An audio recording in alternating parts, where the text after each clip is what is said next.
Hey, good morning, everybody. I'm Dr. Susan Manias, and I reversed my prognosis and my condition 12 years ago of MS. I was debilitated, and I've unraveled that illness in my body, and I'm symptom-free today. So it's a great feeling. It's great to be alive. Tomorrow, I'm going to be 52 years old. I was told 10 years to live. That was my 50th birthday, so I'm 2 years past that time. And 5 years to a wheelchair, which would have been 45 years old. So nobody has to be held prisoner to these prognoses or diagnoses, because the body is amazing. And that's really what I want to talk about. It's about building a new body. So I want to talk today about variation and moderation, being tomorrow's my birthday. So I said I was going to talk about, but I want to talk about this other thing fast. So I saw a patient yesterday. She has scleroderma. So that's like a thickening and hardening of the joints and skin around the joints. So she's doing really well. She can now bend her hand, which she couldn't do before. So she's having great progress, but she's looking for maybe a supplement to help the thickening around her knuckles. So I told her, I said, no, it's not actually a supplement for that. There could be, but I'm not into that. Like something's wrong, give a pill. I don't do that at all. So I told her that what we're doing is more exciting because we're building a new body for her. So everything she eats and puts in her mouth and everything we do is building a new body. So every cell is being replaced, every blood vessel, every organ, every tissue, all her tissue, all of it is being replaced. And the hope is over time, being consistent over time, being disciplined and following what I lay out for her, that skin will be replaced with healthy skin. So that's the cool thing about autoimmunity, where people are told there's no cure. There absolutely is, because we do certain things to enhance the body and encourage it to build a new body. So that's the awesome thing, and that's what I'm going to talk about is birthday, holidays, and special occasions. I always tell my patients, eat. Do whatever you want on those days. They're free passes. Don't try to bring your book. Don't bring your measuring scale or whatever it is. Just eat and enjoy and have fun with family. Spend time and just enjoy the company and enjoy the day, because it's your day or it's a holiday. Enjoy it. Enjoy it for the meaning and what it's for. So I always say that. So what I do is I want patients to do this too, but I want you to save those cravings for that day. So I think I said yesterday, like the thing I've been craving is I get this gluten-free apple pie. It's apples, it's crumb, it's all gluten-free. It's amazing ingredients. You can actually eat it as a meal. It's amazing, but it has sugar and I don't eat it all the time, but I save it for like my birthday or Christmas or Thanksgiving. Special times, I really look forward to it. So when I have that craving, I know what next holiday is coming, and that's what I'm going to have. I used to actually keep a list. I used to keep the things I was craving or what passed my mind, what I felt like I had to eat.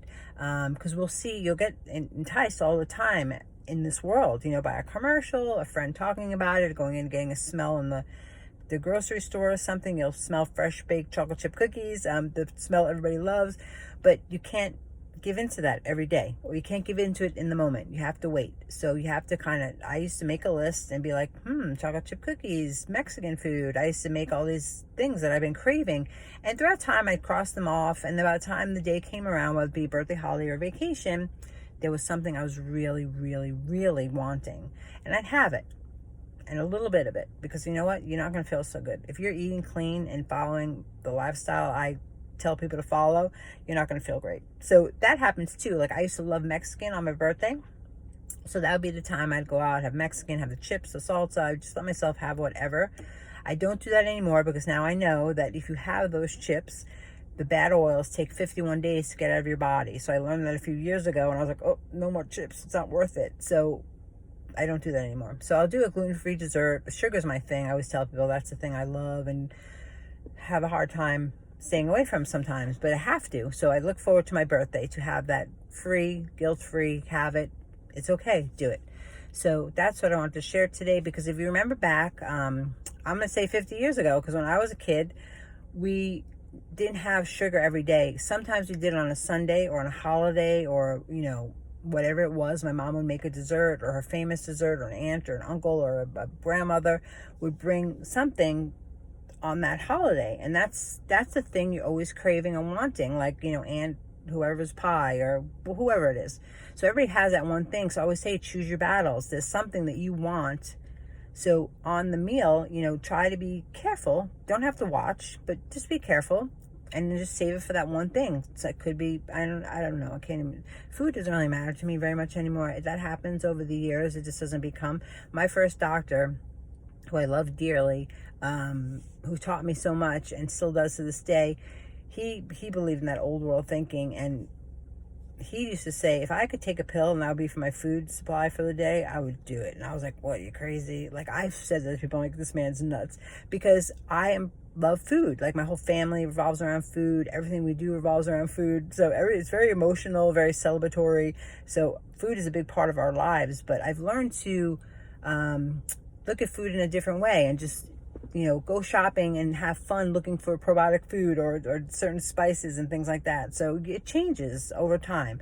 But I'm kind of like him now. I don't really focus very much on food. I focus more on the holiday and the celebration and the meaning of the holiday and the family I'm around, or whatever it is. So it changes over time. It will, right now, for somebody starting out, they're going to be like, you're crazy, just like I was. I was in that place too. So I know what that's like to be starting out and thinking that people are crazy. But it happens over time. Time and consistency wins. So, so that was all I wanted to share today, is how to, it's not instant gratification. It's not right now, but we live in that world and that mentality where everything is done instantly. Oh, I feel like I'm passing by this drive-through. I'm going to drive in and get an ice cream or a sandwich or a French fries or whatever it is. Like, now you could just drive along this road and stop at 10 places, get any food you want.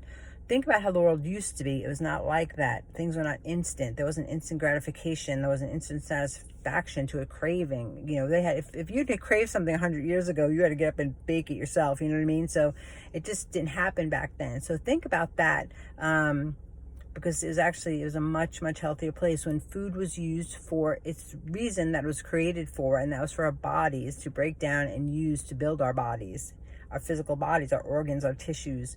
So it's only today we're putting junk in our bodies. So I would say, when people I call it, you're building this house, you know what I mean? You don't build a house out of junk. You build it out of something really nice, brick and, the best lumber and stuff like that. But when it comes to your body, you don't care what you put in it. It's the same thing with a car. You drive a nice car, you go get the oil change. If the light comes on, you go to the mechanic, you got to fix your car. But you don't do the same thing for your body. And one step worse than that is if you have an animal who's sick, and I know this for a fact. If an animal's sick, you run right to the vet and drop $1,000 to fix the animal, no doubt. So I just feel like we don't put ourselves in that category, and we should. Your health and what you eat and what you put in your mouth should be number one. Number one. I reversed MS with food and testing my blood. So that's something that you have access to all the time. It doesn't have to be special testing, special supplements. Yeah, those are there, and I appreciate them now, and I do them. But I did not do them in the beginning. Probably for the first 8 years, I did not do any special tests. I didn't do anything. Initially, I did do, I'll tell you, initially I was giving at a functional doctor a ton of tests, but I kind of turned away from them because I felt like they were very expensive. I couldn't afford to keep doing them, and they didn't really give much meaning to our visits. It was all about food, and I saw that. I was like, well, he keeps teaching me about food. So it was about food, and then I latched on to blood work in 2013. I never turned back because I love blood work. I just find you can find all the answers you're looking for in your blood. So next week I'm going to come on here every day. I'm going to talk about blood markers and things you have to look for, whether you're looking to lose weight, fix your thyroid, find out about your thyroid, other things that can come in thyroid health. It's not just about the thyroid gland and the TSH score. It doesn't end there. There's 3 or 4 or 5 other reasons where the thyroid can be acting up. So we'll talk about that. And please like and share these videos. Subscribe to my channel, and you'll get notified every time I come on to do a video. Thank you for listening, and I will see you tomorrow.